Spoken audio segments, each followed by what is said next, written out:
Well, half a day, everybody. I am currently dialing in from Honolulu. So thank you for having me here today for this invitation. Thank you, Bal and Malia and Rita, and Dr. Anita, for all your contributions so far.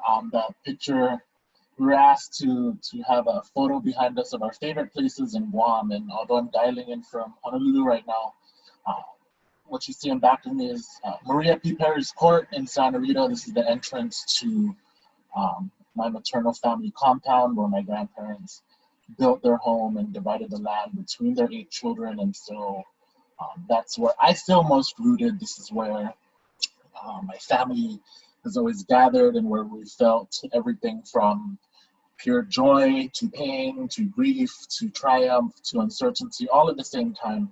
And it's where I feel most grounded. So that's what you see behind me. Again, I want to thank Guampedia and the College of Liberal Arts and Social Sciences for inviting me. I am currently faculty at the Center for Pacific Island Studies at the University of Hawaii. I've been here since 2018. Prior to that, I was faculty at University of Guam in the Chamorro Studies program.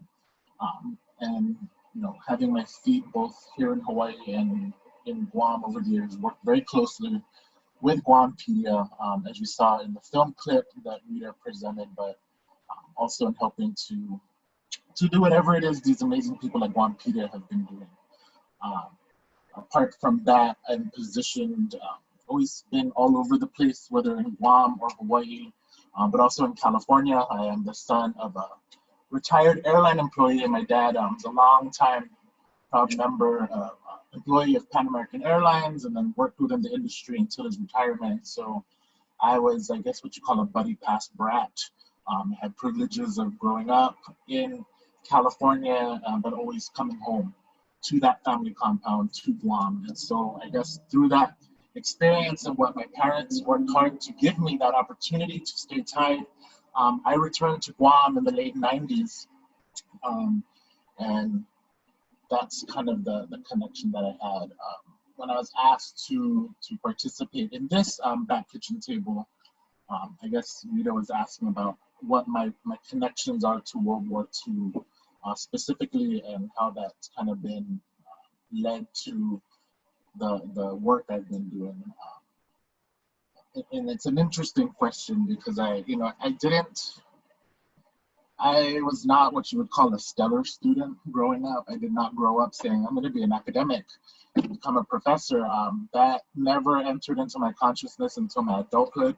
And all of that kind of began with Dr. Ann Perez Hitori, Familian Titang, who is widely known as not only a founding mother or Magahaga of Guam history, but also a leading Pacific historian globally. I had the honor of accidentally registering for Dr. Hitori's class. I didn't know who she was. And from that day forward, she just really opened my eyes to the beautiful mess of Guam history, I guess I'll call it that. Our history, the history of the Marianas, the history of Oceania, the Pacific, is long and it's messy, and we are not done yet in understanding it because we have only very recently been asserting our voice in narrating that history. For a long time, it's been other people who are not from our islands and not from our experiences that have narrated that history. So Dr. Hitori kind of woke that unknown interest in me and kind of pushed me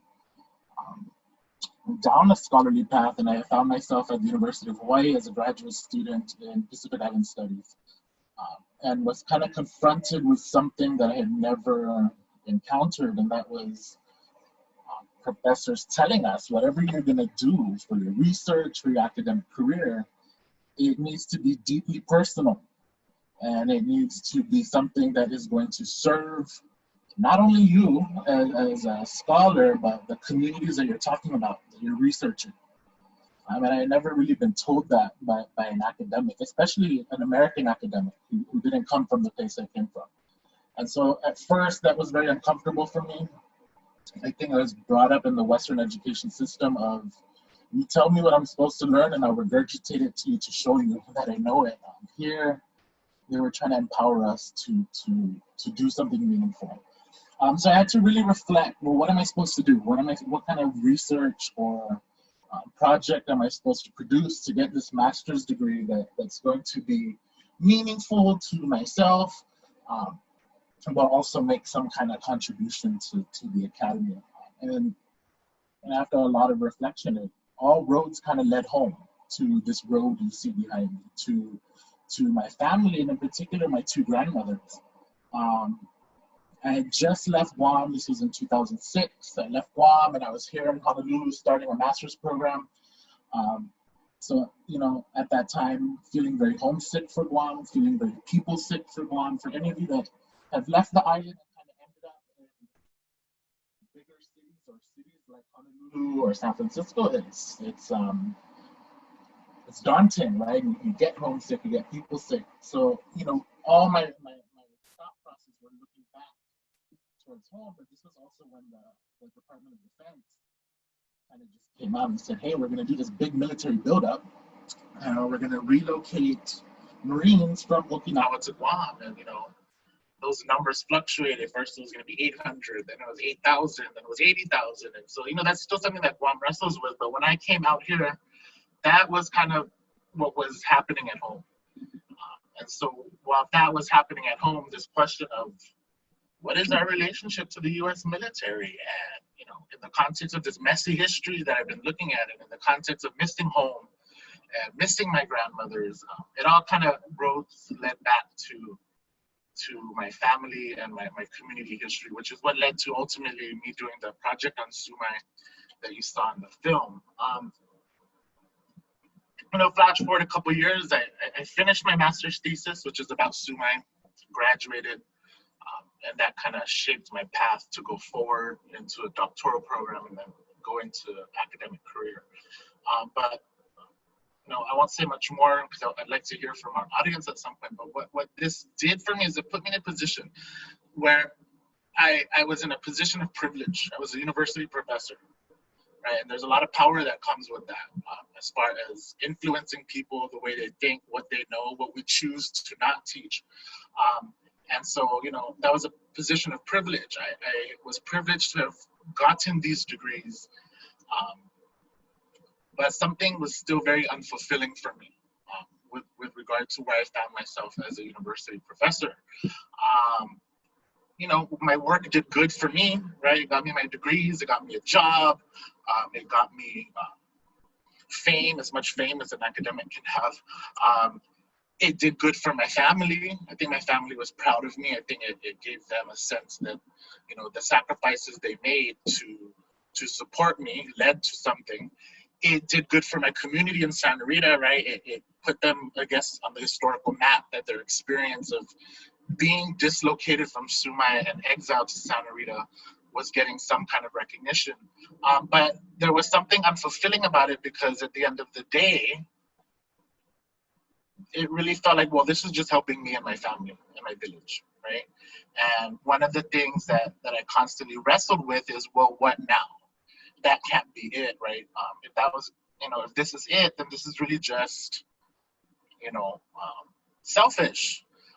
And one of the things that brought that up is that when I was teaching at UOG, I taught several different kind of things when I was at UOG, but the one class that I've always taught every semester, every summer by choice that I, you know, was history of Guam, right? That was the one thing that I loved to teach, and that I would not teach. Sometimes you take breaks from certain classes when you're teaching, but I never took a break from HI 211, history of Guam. That was the course that I was most passionate about. What was the saddest thing for me? Teaching that class in Guam. And I taught that class for 8 years. The saddest thing for me is that every semester, more and more, it became harder and harder to teach history of Guam, and in particular World War II history. And it goes back to what Malia was saying, is that because unlike me, who was privileged and grew up with my grandparents, I was privileged to, I was past 30 years old when my grandmothers died. So I was very privileged to be surrounded by manana. And, you know, we know that, you know, some elders didn't want to speak about their World War II experience. Mine didn't want to stop speaking about their World War II experience, thankfully. So I had that privilege.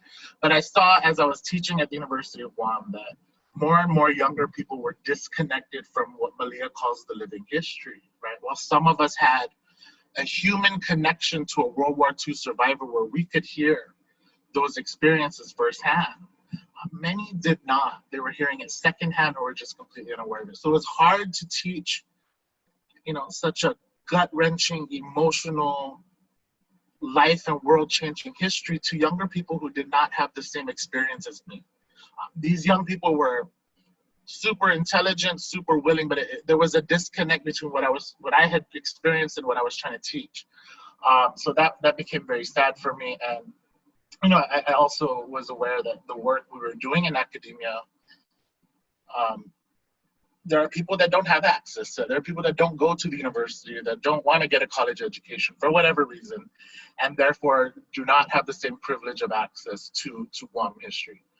So all of these things are wrestling in my head in these 8 years. And so with the Sumai project, it became very necessary to grow that and to work with people like Thao, like Rita, like the Guam Preservation Trust to bring academic work and reinterpret it into community work.